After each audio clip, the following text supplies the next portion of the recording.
Sebelumnya malah kita panjatkan puji dan syukur kehadirat Allah Subhanahu wa taala karena atas limpahan rahmat dan karunia-Nya lah alhamdulillah pada pagi hari yang cerah ini Allah berikan kenikmatan kepada kita yang sangat berharga, yaitu nikmat iman Islam serta dengan nikmat sehat, sehingga kita semua bisa melaksanakan kewajiban kita menunaikan sholat subuh berjamaah di Masjid Al-Barokah yang kita cintai ini, dan dilanjutkan insyaallah dengan pengajian di akhir kali. Salawat dan salam dilimpahkan kepada junjungan Nabi Habibana Muhammad sallallahu alaihi wasallam, pada keluarganya, para sahabatnya, para nabi-nabi serta umatnya sampai. Mari kita awali pengajian pagi hari ini dengan pembacaan sholawat tasbih. Allahumma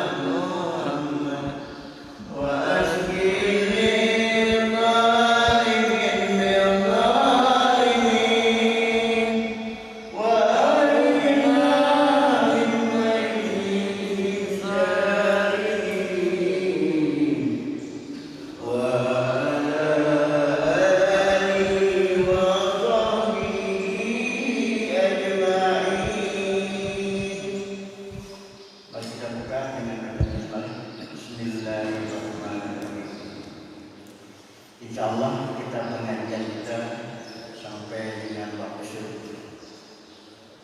Dengan segala hormat kepada kita yaitu Bapak Ustaz yang berkenan.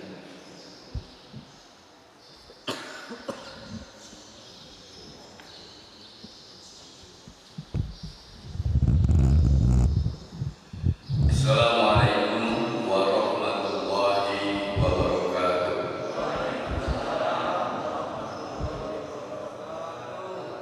Bismillah walhamdulillah wala haula wala quwwata illa billah. Asyhadu an la ilaha illallah wahdahu la syarika lah wa asyhadu anna Muhammadan abduhu wa rasuluhu la nabiyya ba'dah. Allahumma shalli wa sallim ala sayyidina Muhammadin wa ala alihi wa ashabihi ajmain.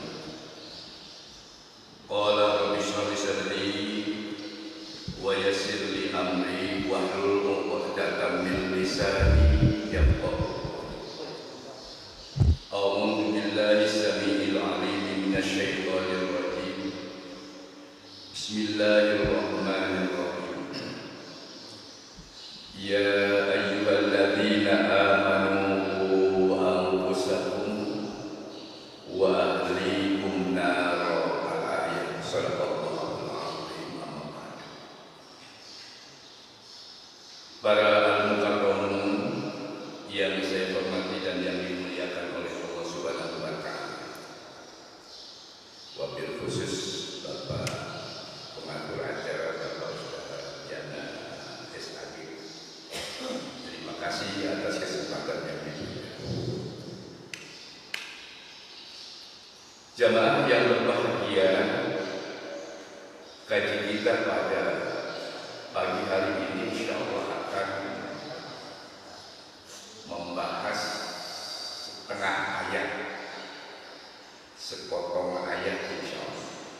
Surah At-Tahrim ayat 6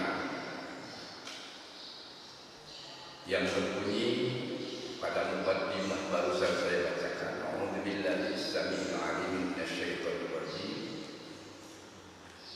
Ya ayyuhalladzina amanu qu anfusakum wa ahlikum nar.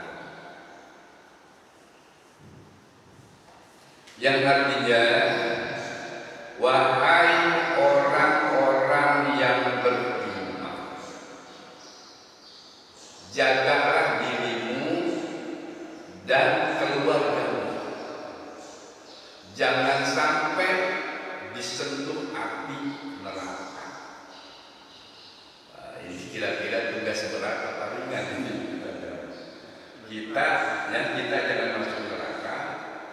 jangan masuk neraka, anak jangan masuk neraka, dan orang yang ada di sekitar di rumah kita yang tanggung jawab kita jangan sampai masuk neraka. Jangankan neraka karena narkoba yang bisa panas. Nah ini Allah panggil ya ayyuhalladzina amanu, wahai orang-orang yang beriman. Kira-kira ke kita apa ke orang? Kita kepanggil ya. Wahai orang-orang yang beriman, kalau ditafsir sadaqallaha wa rasulahu wa amalu bisyar'ihi. Harus apa benar ini? Wahai orang yang benar-benar iman, yakin ya, kepada Allah dan kepada Rasulnya, lalu melaksanakan syariatnya, baru orang itu disebut iman. Orangnya disebut mukmin. Sering saya ungkapkan, jadi supaya tidak ketukar. Sifatnya iman atau perilakunya iman, orangnya mukmin. Kalau sendirian mukminun, kalau banyak mukminun atau mukminin, ya. Maka itu kita kalau berdoa, Allahumma ighfir lil mu'minina wal mu'minat. Kalau mu'minat itu berkuat. Kalau Islam agamanya orangnya muslim. Ya, Allahumma ighfir lil mu'minina wal mu'minat wal muslimina wal muslimat. Itu berarti kita termasuk orang mukminin dan muslimin. Tetapi resikonya orang mukmin atau muslim adalah iman kepada Allah dan sekaligus Al-Quran, sekaligus kitabnya, firmannya, iman kepada Rasul sekaligus sabdanya. Jadi secara global, amantu billahi wa bima qala Allah, aku beriman kepada Allah dan kepada firman-Nya. Wa amantu bil Rasul wa kemudian wa bima qala Rasul, aku iman kepada Rasul dan kepada sabdanya. Baru itu orang mukmin muslim. Lalu melaksanakan syariatnya, ajarannya, mana yang perintah laksanakan, mana yang larangan ditinggalkan. Itu baru orang sudah lengkap sempurna disebut mukminin dan muslimin. Tinggal kita merapat. Kita begitu. Apakah kita ini sudah benar muslim atau pengakuan doa? Apakah kita sudah benar mukmin atau pengakuan doa? Atau sebenarnya setengah hati keimanan kita kepada Allah? Oleh karena itu, wahai orang-orang yang iman kepada Allah dan Rasulnya, melaksanakan syariatnya, jaga dirimu sekaligus keluargamu, jangan sampai disentuh api neraka di akhirat. Di dunia, jaga dirimu dan keluargamu jangan sampai terkena malapetaka. Berarti kewajiban kita di dunia ini menjaga apa yang Allah perintahkan. Dalil itu umum.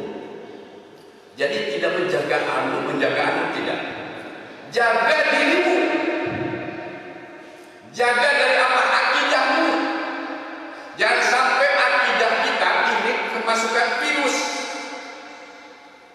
Virus akidah lebih berat daripada virus corona. Virus corona orang mati karena corona bisa masuk surga. Tapi kalau virus akidah yang masuk kufur, syirik, munafik, zalim, mutraf, masuk neraka kita. Dan kalau sudah kemasukan virus akidah kita dibilang keimanan kita sekarang sudah mulai bergeser daripada iman kepada Allah lebih iman kepada orang. Kalau mati kita syirik. Kalau kita takut sampai kagak mau dekat dengan sudah divaksin masih takut. Buat apa divaksin kalau begitu? Memang vaksin itu kan memasukkan penyakit. Ada yang mau kontak tidak takut ente mati kalau sudah divaksin. Kalau vaksin yang bohong-bohongan.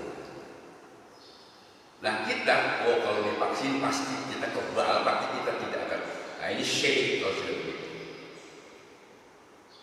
Tetapi harus tidak akan kena kepada kami ilana kata Allah lana kecuali tidak ada ketentuan dari Allah kepada kami bahwa kami akan seperti apa. Kalau ini ayat ini ditolak, masih takut kepada virus, bakteri, jamur, syirk. Usaha harus, tetapi masuk ke dalam apa? Di dalam fikih disebutnya maqasidus syariah. Ingat, ada 5 maqasidus syariah. Maksud daripada syariah itu, pertama yang harus dijaga hifdzuddin, jaga agama. Di dalamnya ada akidah, ada ibadah, ada akhlak. Ini jangan sampai akidah, ibadah, akhlak takut sama corona, takut sama ucapan WHO, ditakut-takut. Belum musim dajjal sekarang kita udah seperti ketakutan dajjal. Apa kita bakal mati kalau kena? Saya udah kena 2 bulan, kalau enggak waktunya enggak mati. Dibiarkan saya sama dokter dan perawat udah penuh segala macam waktu saya di apa istilahnya katakanlah di apa namanya di ronsen, paru-paru saya udah penuh. Tapi kalau Allah belum mencabut,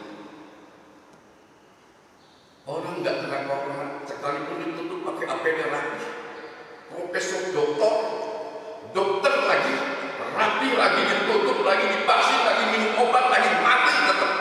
Kalau ajal sudah datang, ini yang tidak harus dilakukan. Jangan sampai Allah sekarang ke samping. Jaga akidah kita. Mana la ilaha illallah. Sebab kita ketika mau mati harus dibawa ini di tempat yang di tempat kita dirawat tidak ada la ilaha illallah. Harusnya jadidu imanakum la ilaha illallah. Perbaharui iman kalian dengan la ilaha illallah. Lakinu mau takut la ilaha illallah. Ajarkan orang sudah sedang sakarat la ilaha illallah, enggak ke siapa-siapa. Saya menyaksikan tadi jamaah yang berbahagia kata di dalam maqasid syariah itu hifdzuddin, jaga agama. Di dalamnya ada akidah, ada ibadah, ada akhlak, ada muamalah dan lain sebagainya. Ajaran syariah jaga. Yang kedua, hifdzun nafsi, jaga jiwa. Dalamnya ada tenaga, pikiran, perasaan, nyawa. Ini nafas. Apakah nafas akan mati? Kullu nafsin dha'iqatul maut. Setiap yang bernyawa, bukan nyawa yang mati, akan merasakan mati. Masuk corona atau tidak masuk corona akan mati. Tidak jajalun la yastakhiruna sa'atan wa la yastaqdimun. Dimasukin udah segala macam, dimasukin ini ke badan saya, ya. Tetangga saya, dekat saya, segala dimasukin. Kalau malaikat datang mati. Tapi walaupun sudah penuh segala macam, kalau enggak, tetapi apakah kita harus menjaga? Harus. Ibdun nafsi, jaga nyawa, jiwa, pikiran, perasaan. Nah ini harus dijaga memang, tetapi tidak mengalahkan hifdzuddin. Ingat, hifdzuddin itu nomor 1. Dan ketika berdoa Allahumma inna nas'aluka salamatan fid din, agama, wa afiatan fil jasad, kesehatan tubuh. Jangan dibalik. Enggak sholat, enggak berjamaah, enggak ngaji, ya. Misalnya aturan-aturan sudah dirombak, padahal itu syariat. Kita lebih yakin Jangan-jangan nanti ketularan saya mati, belum mati. Kalau nggak ada takdir, nggak ada mati kita di kena corona, walaupun udah kena 2 bulan, udah nggak ingat siapa-siapa, tapi masih tetap bisa pulang. Kalau tidak ada malaikat yang datang, idza jaa ajalun la yastakhiruna sa'atan wa la yastaqdimun. Tapi sebaliknya, kalau malaikat sudah datang dan kita dicabut, walaupun siapa orangnya, kata Siti Maryam sekalipun, orang yang jelas-jelas ahli surga, minta diundur waktunya karena anak saya masih ada di luar, belum pulang. Isa itu Nabi Isa alaihissalam yang sangat disayangi oleh Allah, tidak bisa. Jadi jangan keterlaluan, bahasanya jangan lupa, tetap Allah manusia. Maka itu di sini ya ayyuhalladzina amanu wa anfusakum, jaga diri kita, akidah kita jaga, ibadah kita jaga, akhlak kita jaga, muamalah kita jaga. Jangan sampai efeknya adalah di dunia bencana, di akhirat kita masuk neraka. Begitupun istri kita jaga, anak kita jaga, orang yang menunjukkan kewajiban kita jaga. Jangan hanya buka masker, tidak sholat, tidak ngaji, tidak zikir, tidak ingat kepada Allah Subhanahu wa Ta'ala. Lalu dia akan mati, kalau mati syahid dari mana kalau orang tidak patuh dan taat kepada Allah Subhanahu wa Ta'ala.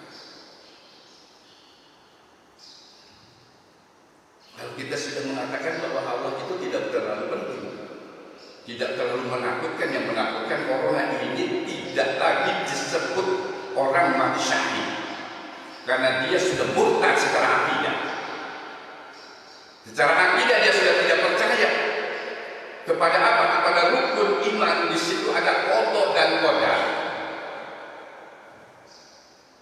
Kita nggak percaya kepada qada dan qadar, artinya sudah kafir. Orangnya kafir, sifatnya sudah kufur. Hati-hati sekarang dengan perkembangan seperti ini. Ini lebih bahaya mungkin daripada di zaman Dajjal nanti.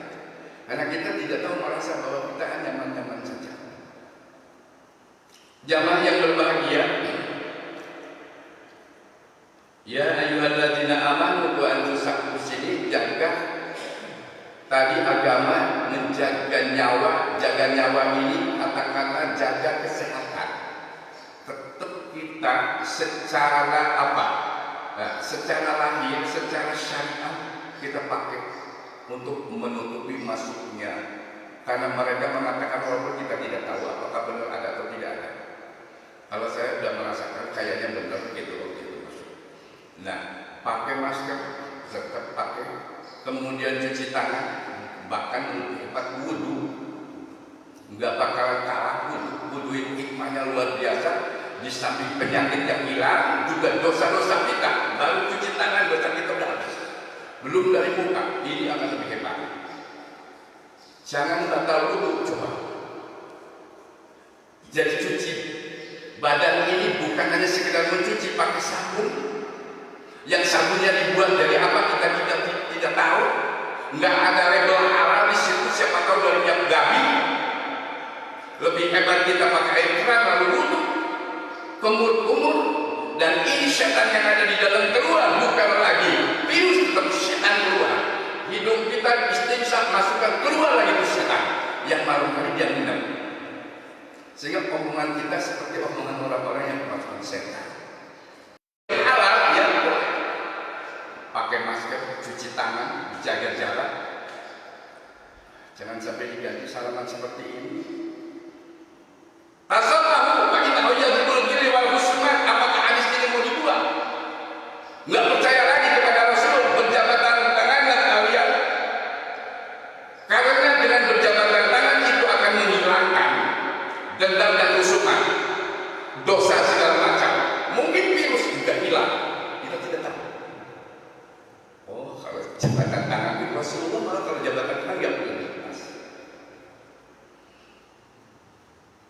Lewat mana? Siapa lewat tangan, lewat apa sih virus? Dan virus itu kita tidak tahu.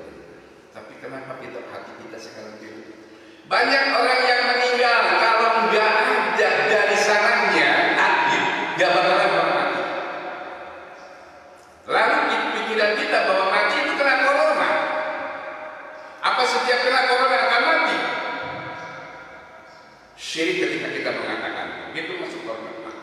Bukti yang saya bukti ini. Tidak setiap orang normal mati. Setengah bulan saya tidak sadarkan diri, gak ingat apa-apa dan gak ingat siapa-siapa.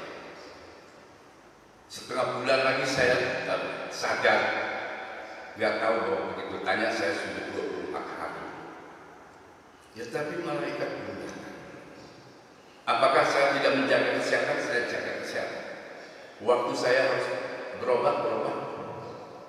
Tetapi tidak setiap obat itu menyembuhkan. Yang menyembuhkan Bismillahirrahmanirrahim, Bismillahirrahmanirrahim, Bismillahirrahmanirrahim, Bismillahirrahmanirrahim,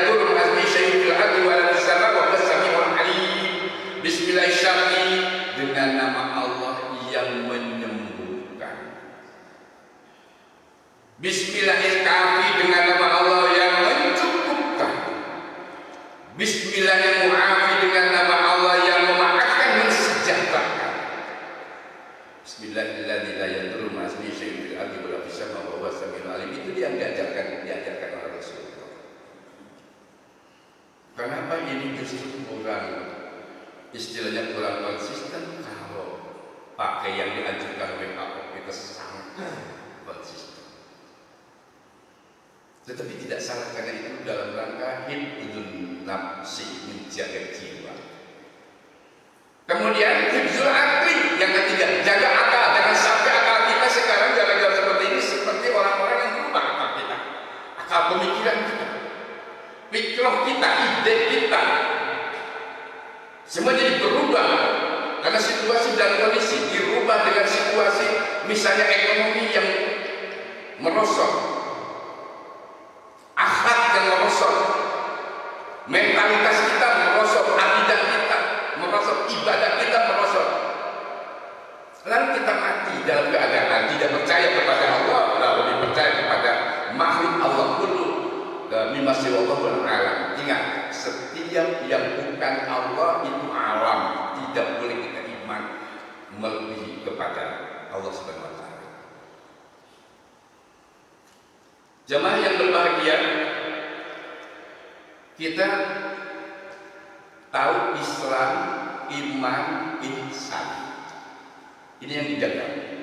Iman, Islam kita jaga. Wala tamutunna illa wa antum muslimun. Jangan kalian mati kecuali dalam keadaan Islam. Jangan sampai kita mati keluar dari Islam. Sebab kata Imam Nawawi Al-Bantani di kitab Nashihul Ibad ini, saya di zaman ala ummati yafiruna minal ulama wa fuqaha. Telah di akhir zaman akan datang kepada umatku yafiruna minal ulama wa fuqaha, tidak mau mendekati ulama, tidak mau mengaji, wa fuqaha, dan ahli hukum, tidak mau bertanya kepada hukum-hukum fikih. Bagaimana hukumnya, sudah tidak mau.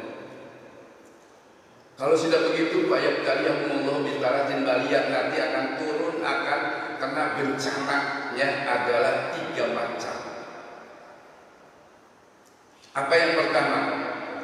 Ya Allahul barakah min kasbihi, usaha kita keberkahannya diangkat, banyak duit, banyak harta, tapi nggak berkah, nggak punya nilai-nilai ibadah, dipakai yang nggak karu-karuan. Wasani yusalitullahu sultanan dzaliman, dipimpin oleh penguasa, pemimpin yang zalim, yang nggak jujur, nggak benar, nggak adil. Ini kata Rasul. Dulu itu sudah 15 abad yang lalu Rasul sudah mengatakan begitu. Pemimpin kita udah orang-orang zalim, udah nggak layak, nggak pantas jadi pemimpin, diangkat jadi pemimpin oleh kita. Karena dibagi-bagi uang 50.000 udah kepilih, udah mau pilih. Tapi yang terakhir, yang rujuna minadun yang diberi iman, dia mati nggak bawa iman, naudzubillah, karena sudah digerogoti tadi itu virus akidah, virus ibadah, virus akhlak, lalu masuklah disalin dengan keyakinan fikrah yang beda. Jadi akhirnya kita mati dalam keadaan tidak bawa iman, naudzubillah, cuma naudzubillah. Jaga diri dan keluarga. Jangan sampai dia mati tidak bawa iman. Saya katakan, orang tidak saya tidak baca, tidak kedengaran baca kalimat thayyibah. Tahu-tahu sudah takut lalu dibungkus. Sedih kita menyaksikannya. Gak ada orang yang menyaksikan. Jadi saya pesan lebih baik kita kalau misalnya terkena nggak enak-enak itu lebih baik isolasi mandiri daripada sengaja dibiarkan jam 6 jam segini dikasih makan, nanti datang lagi jam 12, datang lagi jam 6. Adapun bagaimana reaksi kita di situ di kamar isolasi tidak tahu. Kita laporan dia jawab tapi tidak datang. Bukan fitnah, saya merasakan dan saya yang suka manggil-manggil, tolong si ini begini, tolong. Iya, udah Pak, saya juga tahu dari CCTV. Sengaja mereka pasang titik. 1 bulan saya di rumah sakit gak ketemu dokter. Siapa yang ngurus saya?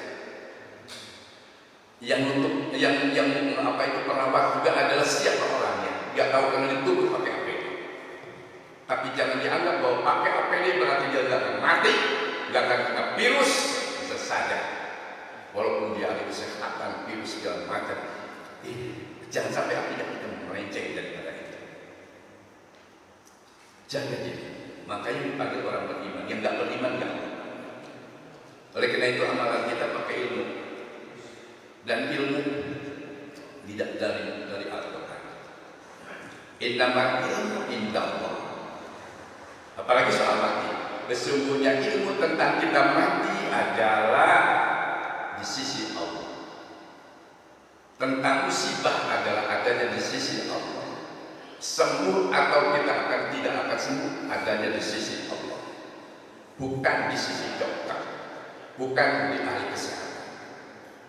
Jangan sampai kita akhirnya diserang otak kita. Bukan dicuci tapi dikotori. Ada istilah dicuci otak, bukan dicuci, itu terkontaminasi oleh apa? Filosofi yang gak benar, fikrah yang gak benar, sehingga kita merasa bahwa sudah benar menjauhi Allah, menjauhi syariat. Udah yakin kita akan mati syahid, padahal kita dalam keadaan murtad, tidak terasa. Tidak terasa kita murtad kalau di zaman sekarang. Masjid tutup kalau memang berani. Kenapa masjid ditutup? Apakah ada corona di dalam masjid? Apakah kalau kena corona kita lalu mati? Ini yang saya tegaskan tadi, bahwa tidak akan kena kepada siapapun kalau tidak ada takdir. Misalnya ada nyamuk 1 juta, kita di tengah nyamuk. Kalau itu nyamuk tidak ada perintah dari Allah, tidak ada takdir, tidak akan menggigit. Ketika itu nyamuk mau menggigit kita, lalu bahwa dia tidak ada urusan dengan kita harusnya menggigit, maka malaikat ada malaikat hafadzah, tidak boleh Anda adalah tidak berhak. Tapi ketika dia memang harus kena, maka malaikat mundur. Yang malaikat ikutin kita itu siang dan malam. Ada malaikat ikutin terus yang mencatat amal kita yang baik, yang buruk. Kemudian ada yang di depan kita, ada yang di belakang kita. Ini malaikat menjaga sampai mulut kita dijaga. Jangan sampai ada ular besar. Jika tidak kena dan tidak mereka jaga. Nah, ketika kita masuk WC, baru dia tidak menjaga kita. Ketika kita sedang berjima, baru dia tidak masuk, tidak mengikuti kita. 2 tempat. 1 ketika masuk WC, 2 ketika kita melakukan pergaulan suami istri, malaikat. Jadi jamaah sekalian, memang kita harus justru harus sering ngaji, harus sering bahas itu akidah. Akidah kita jangan-jangan sekarang sudah digeser oleh orang-orang yang ala pluralisme, ala materialisme, dan paganisme sengaja membuat itu supaya kufur. Yang sering saya katakan, Yusuf Qaradawi mengatakan bahwa program untuk menghancurkan Islam antara lain jahlul akhlak, umatnya dibodohkan, bodoh terhadap Al-Quran, jahiliyah modern, fakrul umat difakirkan. Sekarang nggak usah usaha dagang, nggak usah kerja dan sebagainya, dibatasi semuanya.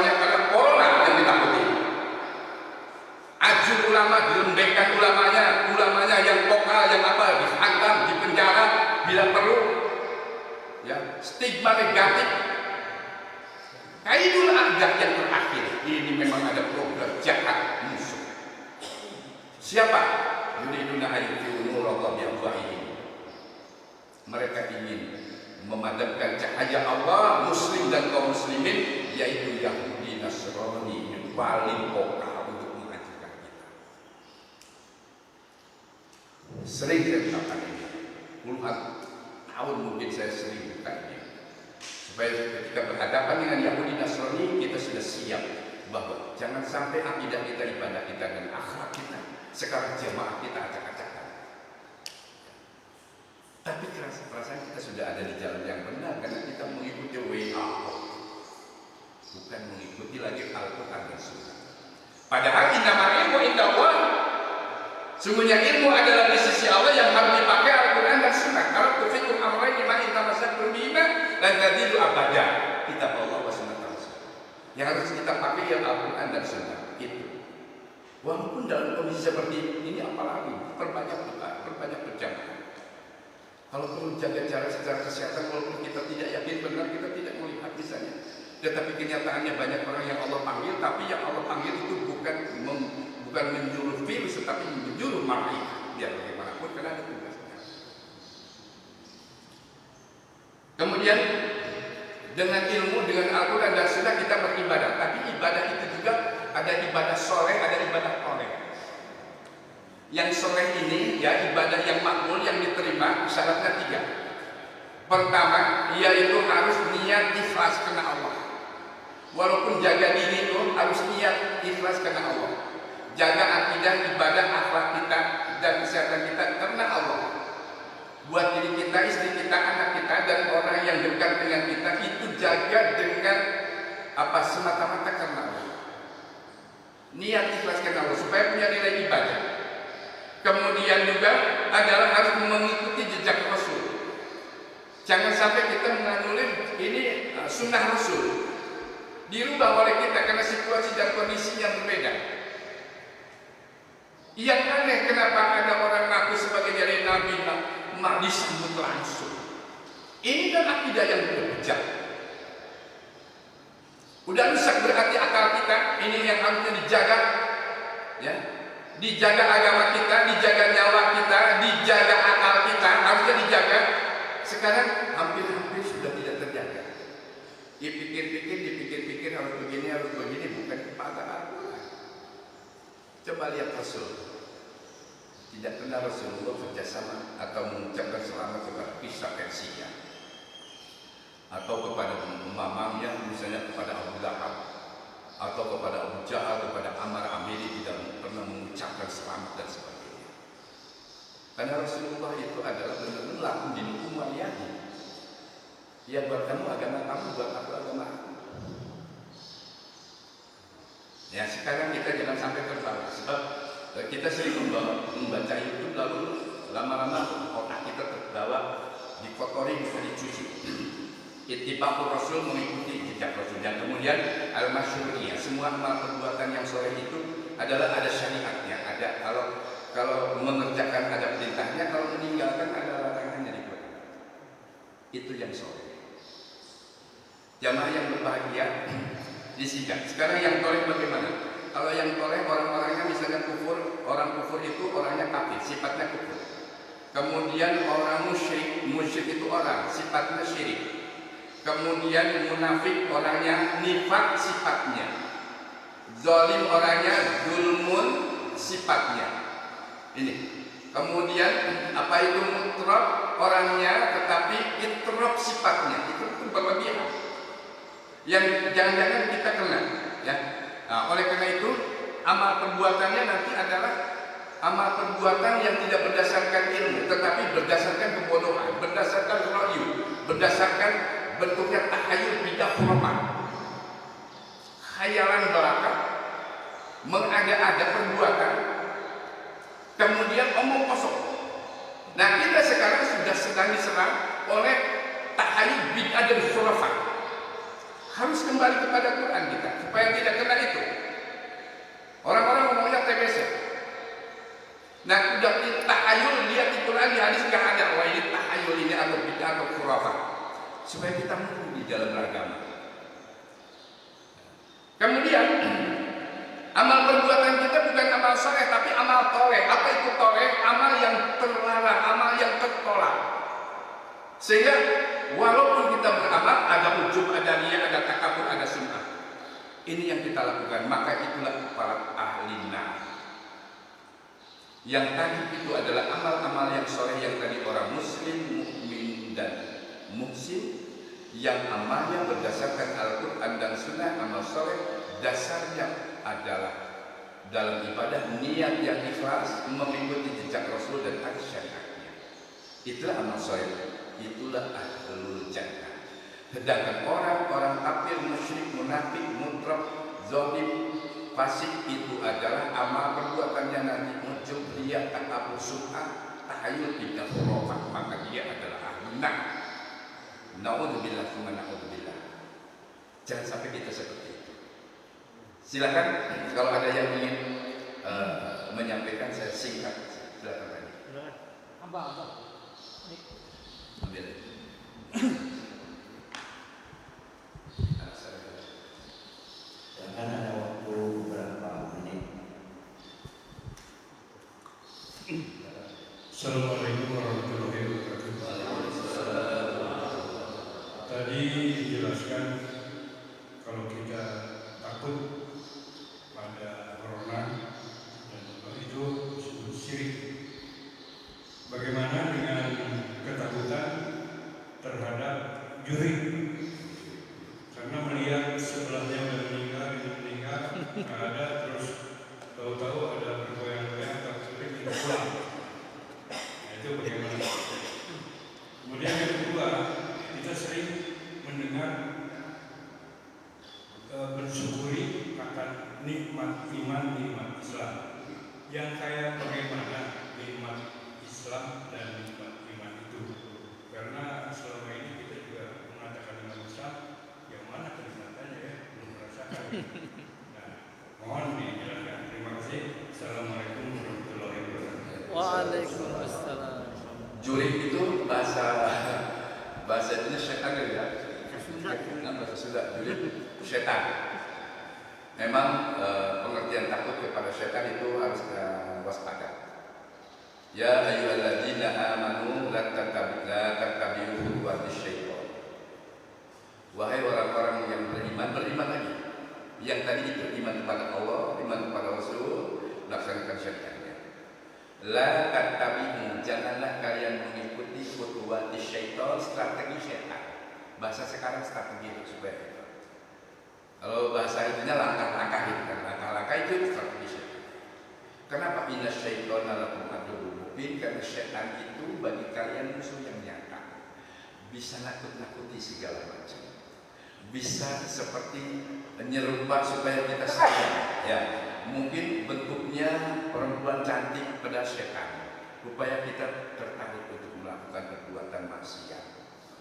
Atau kita ditakut-takuti oleh katakanlah manusia kelihatannya serem banget sehingga kita tidak melaksanakan syariat, ditakut-takuti. Atau bentuknya mungkin ditakut-takuti oleh penguasa. Ayo kalau nggak punya surat ini kamu. Ini ala setan. Setan itu apa artinya? Syaitan itu menyeleweng. Orang yang menyeleweng dari kebenaran itu adalah perilaku setan. Bisa jin, bisa manusia. Minal jinnati wan nas. Nah, dalam situasi dan kondisi seperti ini bisa jadi adalah orang-orang ekonom melakukan perbuatan yang sifatnya menguntungkan dia tapi merugikan orang lain, itu perilaku setan. Takutlah dengan mereka. Jangan sampai takut dalam artian jangan mengikuti langkah mereka. Karena takut terbawa yang pada akhirnya kita rusak akidah kita, rusak ibadah kita, rusak akhlak kita, rusak ekonomi kita, sosial, budaya dan sebagainya hancur. Membawa kemana? Jangan di akhirat, di dunia udah masuk neraka. Nerakanya neraka dunia, itulah malapetaka, mungkin masuk penjara dan sebagainya atau fitnah. Menjadi berat buat keluarga kita. Nah itulah kalau istilah jurik itu sebenarnya kalau di Quran pasti maksudnya adalah setan. Setan itu bisa dari jin, bisa dari manusia. Yang menakutkan bisa menakutkan secara fisik atau menakutkan secara mentalitas, secara Lalu, mensyukuri kita, bersyukur kepada Allah atas mensyukuri Islam, iman dan Islam. Bersyukur kita masih menjadi orang Muslim. Coba kalau mati dalam keadaan kafir, na'udzubillah. Bersyukur kita beriman, sehingga orang yang beriman ini adalah khusus sekali. Ya ayyuhalladzina amanu kutiba alaikumusiyam. Hai orang beriman, wajib kamu puasa. Tidak semua orang Muslim. Oleh karena itu banyak orang Muslim, ya, KTP-nya sih Islam, tetapi tidak puasa, tidak sholat, tidak ngaji, banyak. Nah, bersyukurlah bahwa kita jadi umat Islam yang beriman. Jadi mengimani Islam, iman kepada Islam, bahwa Islam itu adalah benar. Inna dina indallahi Islam. Ini Qurannya. Sesungguhnya agama itu tata kehidupan. Maka sekerta agama itu harusnya nggak pantas itu bahasa Indonesia. Al-Quran diterjemahkan ke agama. Tidak agama kacau itu bahasa Sanskerta. Nanti semua agama dianggap benar. Itu pluralisme. Nantinya kacau kita. Itu adalah dinul Islam, tata kehidupan menurut agama Islam. Inna dina indallahi Islam. Bagaimana kalau nanti yang lain? Wa may yabtaghi ghairal islami dinan fala yuqbal minhu. Siapa yang mengambil tata cara kehidupan tidak dari Islam, tidak dari Quran Sunnah, fala yuqbal minhu, tidak akan diterima. Wa huwa bil akhirati minal khasirin. Akhirnya juga rugi masuk neraka. Alhamdulillah. Jadi bersyukurlah kita beriman dan berislam. Mudah-mudahan sampai mati kita. Yang disebut husnul khotimah itu adalah mati membawa Islam. Oleh karena itu yang sekarat lakin mau takum la ilaha illallah. Nah, seperti Abu Thalib diajak mengucapkan la ilaha illallah saja, walaupun sangat sayang kepada Nabi Muhammad, membela Nabi Muhammad, tapi tidak jadi husnul khotimah, tidak bisa mengucapkan la ilaha illallah. Bagaimana supaya la ilaha illallah kita ke bawah? Maka jadi dimanapun biasakan perbanyak iman kita dengan la ilaha illallah. Bahkan pelajari secara mendalam. Insya Allah lain waktu dari kesempatan kita akan gali kalimat la ilaha illallah itu apa saja maksud dan tujuannya. Itu kalimat tauhid yang harus setiap orang itu mantap di dalam la ilaha illallah. Jangan menganggap la ilaha illallah itu sesuatu yang sepele. Atau kalau dengar orang la ilaha illallah kita mencibir. Justru itu ada perintah. Itulah tahlil. Itulah disebut afdhalul dzikri. Ya. Pak, lam anu la ilaha illallah. Afdhalul Quran alhamdulillah. Itu saja Pak. Silakan kalau masih ada. Silakan Pak Isma.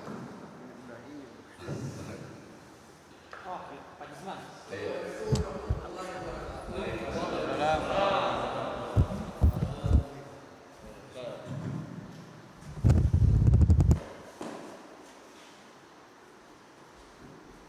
Bismillahirrahmanirrahim.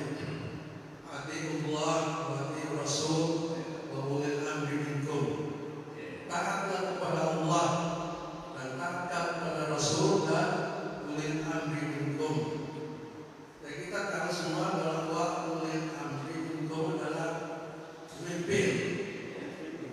Kaum muslimin ya, pemimpinnya. Jadi kalau kita ambil situasi sekarang itu, pemimpin terbesar kita adalah presidennya. Nah, di sana ada ulama-ulama di sana, Majelis Ulama Indonesia.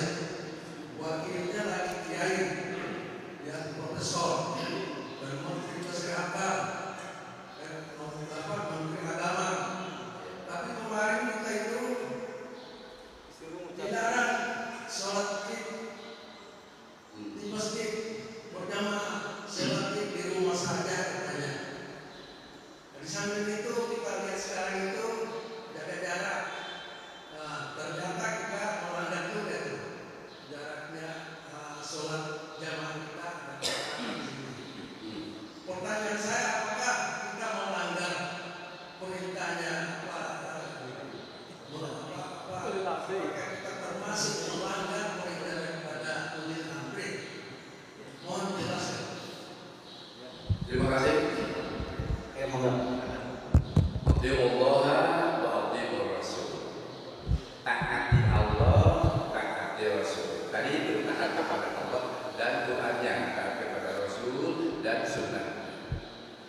Tapi tidak pakai berarti ulil amri. Langsung wa ulil amri minkum. Yang ulil amrinya atiullah atiur rasul. Kalau ulil amrinya saja tidak atiullah tidak atiur rasul, lalu perintahnya adalah perintah perbuatan maksiat, la ta'ata li makhluqin fi maksiatil khaliq. Tidak ada ketaatan, ya. La ta'ata itu. Nah, kepada kita nih, la ta'ata li makhluqin fi maksiatil khaliq. Mengikuti makhluk itu presiden makhluk, wakil makhluk, menteri makhluk. Tapi adalah misalnya perintahnya maksiat itu apa? Serong. Beda, tidak sesuai dengan Quran Sunnah. Tidak boleh diikuti. Bi maksiatil khaliq. Tapi kalau perintahnya benar berdasarkan Quran secara mantuk itu ucapannya memang ada. Kalau nggak mafhum, dipahami ya dia nggak bertentangan dengan Al-Quran, itu ditaati. Selama tidak bertentangan dengan Al-Quran dan Sunnah, maka itu adalah wajib ditaati sekalipun dia orang fasik. Perintahnya yang benar itu diikuti. Kayak kita sholat dengan orang fasik, tahu orang itu fasik tapi bengis banget, kalau enggak ditampar kita. Kalau enggak kita di rumah kita dibakar, terpaksa kita ikut imam yang fasik, misalnya imam yang banyak dosanya, bukan orang murtad tapi karena kita takut kalau enggak nanti dipecut kita, misalnya dicambuk. Itu suatu jamaah dengan imam yang seperti itu boleh misalnya. Nah, ketika kita sekarang misalnya mengikuti pemerintah yang pemerintah itu bengis, kemudian katakanlah jolim, lalim, lalu tidak mungkin kita melawannya, maka apabila perbuatan itu adalah perbuatan yang benar, ya, secara konsepsional, secara benar itu secara konsepnya, tetapi mungkin salah dalam praktek misalnya. Kita berbahaya kalau tidak itu ulama fikih. Kalau ulama fikih membolehkan, tetapi kalau masih mungkin, maka apabila perbuatan itu munkar, maka rubah dengan tangan. Kalau nggak mungkin merubah dengan tangan, dengan lisan. Kalau nggak mungkin dengan lisan, dengan hati, itulah kita tidak mengikuti. Bapak-bapak yang usianya sekian misalnya harus vaksin, bapak tahu bahwa vaksin itu dampaknya banyak, misalnya yang negatif. Apa yang harus kita lakukan? Ternyata misalnya masih bisa ada dalih bahwa saya nggak usah divaksin. Kenapa? Itu karena punya penyakit bawaan, misalnya apa? Saya punya jantung, saya punya paru-paru. Tidak mau punya penyakit. Saya punya jantung, saya punya paru-paru. Saya punya apa? Ya, apa itu bohong? Ya. Bapak punya penyakitnya. Ya, kalau penyakit sih gitu. Alhamdulillah sih, tapi kalau yang ada paling jantung, paru-paru, gitu kan. Bukan penyakit. Apakah ini suatu kedustaan? Seperti Rasulullah begitu ada yang ngejar-ngejar, ada orang katakanlah mau dibunuh, dikejar-kejar. Ada siapa lewat sini, mundur dikit. Tadi waktu saya di sini nggak ada. Nggak diem aja. Waktu saya di sini nggak ada, tadi waktu di sini. Nggak bohong. Mungkin strategi apa yang harus kita gunakan? Yang kira-kira masalah, bukan bohong, tetapi iya, ada alasan yang logis. Ya. Ketimbang kita apa? Lebih mandor itu apa itu? Tadinya begitu, tetapi ad-daruratu yuzalu. Darurat itu harus dihilangkan. Ya. Jangan sampai ada darurat, ada permasalahan yang mendaruratkan buat kita, harus dihilangkan, harus disingkirkan. Nah, ketika pribadi-pribadi kita masing-masing harus berusaha kita menyingkirkan yang akan menimbulkan darurat kepada kita sekalian. Misalnya kita kopi enak, kasih kopi, kita nggak selalu minum kopi kan? Ya, walaupun di rumah misalnya orang yang sangat kita kagumi ngopi, kita nggak ngopi, misalnya apa saja, gitu kan bisa, air lain yang lain saja, gitu ya. Nah, sekarang kaitannya dengan taat Anda memberikannya mau siapa aja, mau ulama bukan ulama. Oh ini kan ulama kata kita, kata Allah belum tentu ulama. Sebab ulama itu ciri-cirinya antara lain innama yasyallahu min ibadihi ulama, yang takut, yang hamba Allah takut kepada Allah ketika berani mengatakan ya tegakkan Islam Nusantara itu bukan ulama begitu. Tegakkan Quran Nusantara, Rasul tidak pernah mengatakan seperti itu. Enggak ada Islam Nusantara. Quran Nusantara yang ada adalah Quran yang Allah turunkan dan Islam yang Allah wahyukan kepada kita. Itu saja. Memang saya suka agak panas ya. Ya. Mohon maaf atas segala khilafan, terima kasih atas kekurangannya. Insyaallah lain kesempatan kita akan bicara yang lain lagi. Ya, sekian. Terima kasih Ustaz. Billahi taufiq wal hidayah. Wassalamualaikum warahmatullahi wabarakatuh. Waalaikumsalam. Kami aturkan terima kasih kepada kita sekalian yang telah memberikan tausiahnya di pagi hari ini. Mudah-mudahan ini yang bermanfaat bagi kita semua dan bisa diamalkan. Amin ya rabbal alamin. Insyaallah sebelum nanti pulang nanti bisa teh dulu di samping masjid. Pada jemaah semuanya diundang. Silakan nanti di samping masjid sudah disiapin teh untuk siapa pagi. Mari kita tutup pengajian pada pagi hari ini dengan pembacaan istighfar, hamdalah dan doa kepada Tuhan. Astagfirullahaladzim. Alhamdulillahirrahmanirrahim. Subhanallahumma wa bihamdika asyhadu an la ilaha illa anta astaghfiruka wa atubu ilaik. Assalamualaikum warahmatullahi wabarakatuh.